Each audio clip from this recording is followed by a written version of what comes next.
Assalamualaikum warahmatullahi wabarakatuh. Alhamdulillahi wa kafa, wassalatu wassalamu ala rasulillahil mustafa, wa ala alihi washabihi ahli sidqi wal wafai amma ba'du. Pemirsa yang dimuliakan Allah, Al-Quran sebagaimana sudah maklum bagi umat Islam merupakan kitab pedoman hidup dan petunjuk bagi kebahagiaan dunia dan akhirat. Kedudukan Al-Quran yang agung di sisi Allah menjadikannya mampu memberi syafaat atau pertolongan di hari akhirat. Dengan izinnya, sebagaimana dijelaskan dalam hadis, Rasulullah SAW bersabda, puasa dan Al-Quran akan memberikan syafaat dan pertolongan kepada hamba di hari kiamat. Puasa akan berkata, wahai Robku, aku telah menghalanginya dari makan dan syahwat, maka berilah dia syafaat karenaku.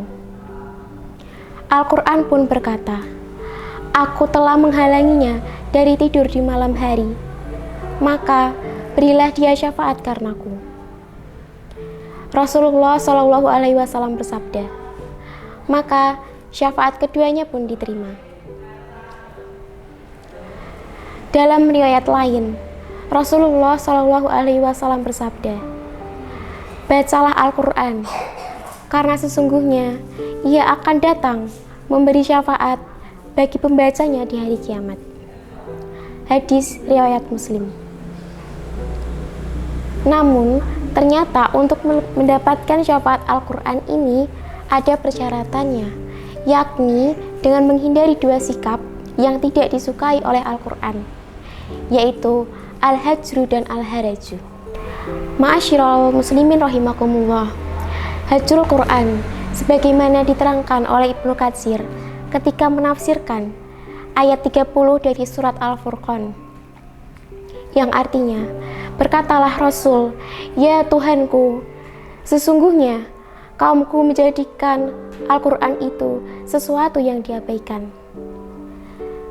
Ibnu Katsir menjelaskan bahwa hajrul Quran adalah apabila dibacakan Al-Quran, mereka banyak membuat kegaduhan dan sibuk dengan pembicaraan lain yang melalaikan mereka, sehingga mereka tidak mendengarkan Al-Quran dan berpaling dari Al-Quran.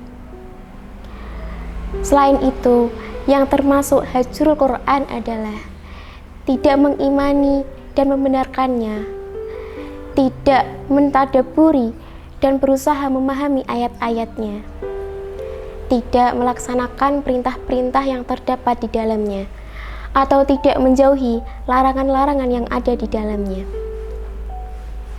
atau lebih menyukai yang lainnya, lebih menyukai syair-syair, nyanyian-nyanyian, ataupun perkataan sia-sia lainnya, atau tidak menjadikan Al-Quran itu sebagai jalan hidup. Semua itu merupakan perbuatan dari hajrul Quran.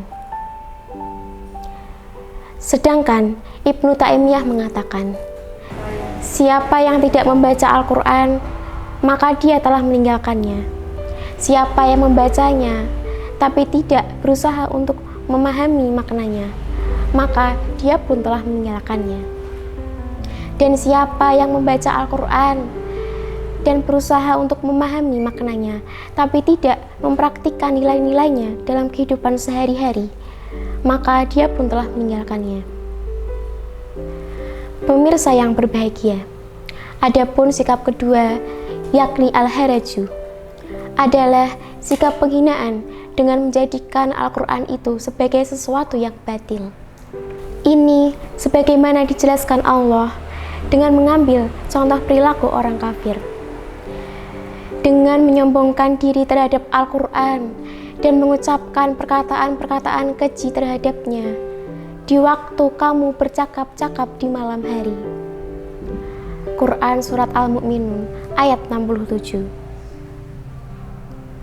Termasuk dalam sikap ini adalah apa yang dilakukan orang-orang liberal yang menyatakan bahwa Al-Quran adalah sesuatu yang sudah usang. Al-Quran adalah hasil budaya Arab yang tidak bisa digunakan di luar Arab. Al-Quran perlu direvisi agar bisa mengikuti perkembangan zaman dan lain sebagainya. Termasuk dalam sikap Al-Haraj juga adalah dengan menjadikan ayat-ayat Al-Quran itu alat legitimasi terhadap perbuatan atau keyakinan yang tidak benar, serta menjadikan Al-Quran itu sebagai kampanye kebatilan.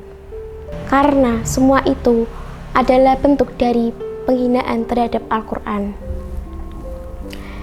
Pemirsa yang dirahmati Allah, baik sikap hajru ataupun haraju adalah dua hal yang menghancurkan seseorang di hadapan Allah. Karena apabila seorang nabi telah mengadukan umatnya, itu berarti sebuah kehancuran. Maka agar Al-Quran kelak menjadi penolong kita, tiada jalan lain kecuali kita harus berinteraksi dengan Al-Quran secara benar, baik dengan membacanya, memahaminya, dan menghafal, serta mengamalkannya dalam kehidupan sehari-hari. Sehingga fungsi Al-Quran sebagai hidayah atau petunjuk hidup benar-benar bisa dirasakan. Sekian kultum yang dapat saya sampaikan. Semoga bermanfaat. Mohon maaf bila ada kesalahan. Wassalamualaikum warahmatullahi wabarakatuh.